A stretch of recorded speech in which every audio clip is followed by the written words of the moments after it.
మాజీ మంత్రి పేర్ని నానిపై టీడీపీ నేత బుద్ధా వెంకన్న తీవ్ర స్థాయిలో విమర్శించారు. పేదల బియ్యాన్ని దోచుకున్న దొంగ అంటూ తిట్టిపోశారు. 6 లక్షల మెట్రిక్ టన్నుల బియ్యం దారి మళ్లిందని పార్లమెంట్లో కేంద్ర మంత్రి పీయూష్ గోయల్ అన్నారని గుర్తు చేశారు.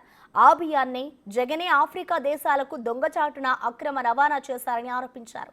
ఇందుకోసం కృష్ణపట్నం ఇతర రేవులను ఆక్రమించి పేర్ని నాని వంటి వారిని ఏజెంట్లుగా పెట్టుకున్నారని అన్నారు.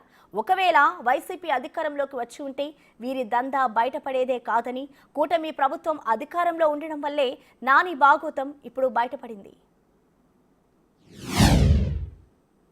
లోక్సభలో చెప్పినటువంటి విషయం అది కూడా క్వశ్చన్ నెంబరు 248. ఆ రోజు కరోనాలో దాదాపు 6 లక్షల మెట్రిక్ టన్నుల బియ్యాన్ని జగన్మోహన్ రెడ్డి అండుకో దారి మళ్లించి దానికి ఈ స్మగ్లింగ్ చేయడానికి ముఖ్యంగా ఆఫ్రికా లాంటి దేశాలకి పంపించడం కోసం కృష్ణపట్నం రేవు కానివ్వండి, లేదా ఇంకోటి కానివ్వండి, ఇలా ఇవన్నీ కూడా జగన్మోహన్ రెడ్డి ఆక్రమించి ఇలాంటి పేరు నాణ్యుల్ని ఒక 10 మందిని ఏజెంట్లుగా పెట్టుకొని ఈ చిన్న దొంగలకి పెద్ద దొంగల ముఠాలాగా జగన్మోహన్ రెడ్డి ఫారెన్ ఎక్స్పోర్ట్ చేశాడు ఈ బియ్యాన్ని. ఇవన్నీ కూడా కూటమి ప్రభుత్వం వచ్చాక ఒకటి బయటపడుతున్నాయి. ఆ బయటపడిన దాంట్లోనే ఈ కృష్ణా జిల్లా పందికొక్కు బియ్యపు దొంగ పేరు నాని విషయం కూడా బయటపడింది. నువ్వు లేఖలు రాస్తున్నావు, ఎక్కడో ఉండి ప్రేమ లేఖలు రాస్తున్నావు కదా, ఏమైపోయావు? నీ కుటుంబం ఏమైపోయింది? నీ కొడుకు ఏమైపోయాడు? మన పోటీ చేసిన కొడుకు చెప్పు. 1999లో నువ్వు పోటీ చేసినప్పుడు అప్పుడు వీటిలో నువ్వు పొందుపరిచినటువంటి నీ ఆస్తి అంతా, అలాగే 2024లో నువ్వు అప్పుడు వీటిలో ఇచ్చినటువంటి ఆస్తి అంతా, ఈ లెక్కలు తేలిపోతున్నాయి. నువ్వు పెద్ద అవినీతి పరుడివి, పెద్ద బియ్యపు దొంగవి. ఆ బియ్యం కూడా ఏమన్నా పేద ప్రజల బియ్యం. ఇక నీకు సిగ్గు ఎగ్గు లేదా?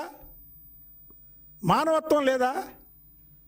పేదల కోసం ప్రభుత్వాలు ఎంతో సబ్సిడీ ఇచ్చి పేదలకు ఉచితంగా ఇవ్వాలని బియ్యం ఇస్తుంటే ఆ బియ్యం మీద పడిందా నీ కన్ను? ఒక గోడను కట్టించి ఆ గోడను ఆ ప్రభుత్వాలకు అద్దెకిచ్చి ఆ ప్రభుత్వం పెట్టినటువంటి బియ్యాన్ని దొంగతనం చేసావే అంటే నువ్వు ఎంత తెలివిగలవాడివి? దర్జా దొంగ అనుకున్నావు. అదే వైసీపీ ప్రభుత్వం వస్తే ఈ గుట్టు రట్టయ్యేది కాదు, బయటపడేది కాదు. నువ్వు 1,72,00,000 అసలు నీకు ఎక్కడి నుంచి వచ్చింది డీడీ? ఈరోజు నువ్వు నీ అప్పుడు వీటిలో చూపించినటువంటి ఆస్తి అంతా, అందులో 1,72,00,000 ఇన్కమ్ ట్యాక్స్ కూడా దీని మీద లేఖ రాయాలి. 1,72,00,000 డీడీ ఎక్కడి నుంచి తీసుకొచ్చావు, ఎలా ఇచ్చావు నువ్వు?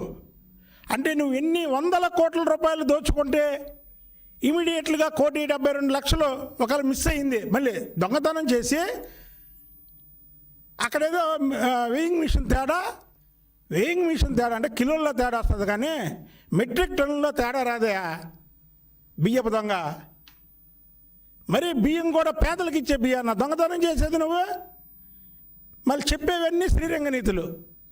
మాట వస్తే మీడియా ముందుకు రావడం, మాట్లాడడం, నీ ఇష్టం వచ్చినట్టు ప్రేలాపనలో పేలడం అనేటువంటి వ్యక్తి సమాజంలో తిరగడానికి అనర్హుడు. ఎందుకంటే ఇలాంటి పేద ప్రజల బియ్యాన్ని పందికొక్కలా మేసాడు కాబట్టి అతను ప్రజల్లో ఉండే అర్హత లేదు.